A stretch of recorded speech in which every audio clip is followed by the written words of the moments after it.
லேட்டஸ்ட்டாக வந்து instant wet grinder. இந்த கிரைண்டரில் எப்படி இட்லி மாவு வாட்டுற மெத்தடை நம்ம பார்க்கலாம். இது அட்ஜஸ்ட்மெண்ட் வீல். மிஷின் ரன் பண்ணோன்னா இது அட்ஜஸ்ட்மெண்ட் வீலை கொஞ்சம் கொஞ்சமாக டைட் வைக்கணும். அப்போ பிரேன் நெருக்கிற சவுண்டு வரும்.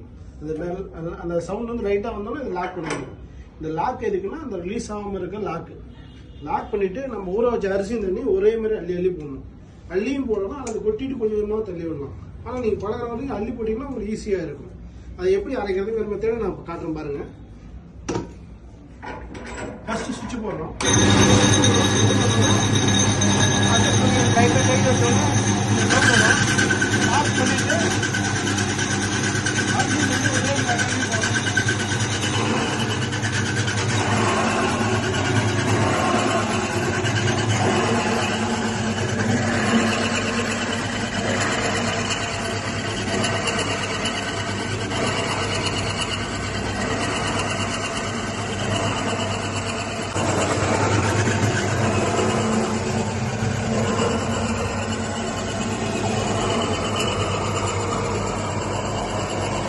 மிஷினில் ஒரே முறை டைட்டாக நைஸ் எடுத்துடலாம்.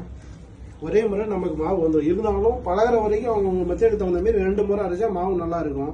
ஹீட் ஆகாத நமக்கு மோட்டர் கரண்ட் பில் அதிகமாக அழுத்தம் இல்லாமல் நம்ம ஈஸியாக அரைக்கிற மெத்தேட் ஆகும். இப்போ நம்ம என்ன பண்ணோம், 2வது டைம் பண்ணும்போது இருந்ததோட இன்னொரு முறை சேர்த்து இறுக்கி பிடிச்சி லாக் பண்ணிவிட்டு நம்ம இதை ஃபஸ்ட்டு அரைச்சது 2வது டைம் கலக்கி ஊற்றிட்டோமோ அதுவே மாவு நீட்டாக வந்துடும். பாருங்கள்,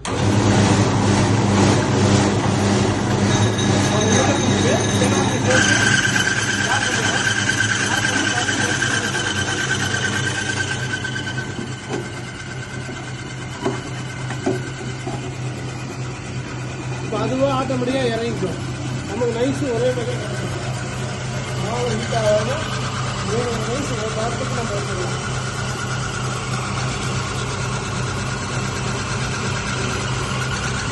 கெட்டியாக வேணும்னா தண்ணி வேணும்னா தண்ணியாக எடுத்துக்கலாம். இன்னொரு தண்ணிக்கு பாருங்க, அது தண்ணியை வேறு எடுத்துக்கிட்டு அட்ஜஸ்ட் பண்ணிக்கலாம். யூஸ் பண்ணிட்டு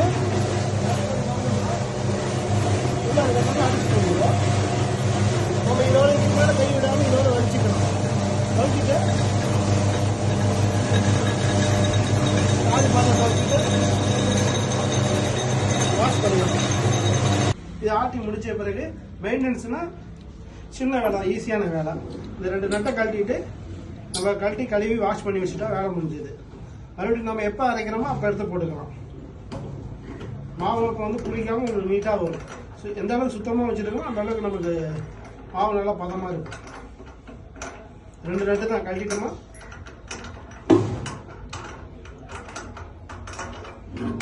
வந்துடும் மாவு.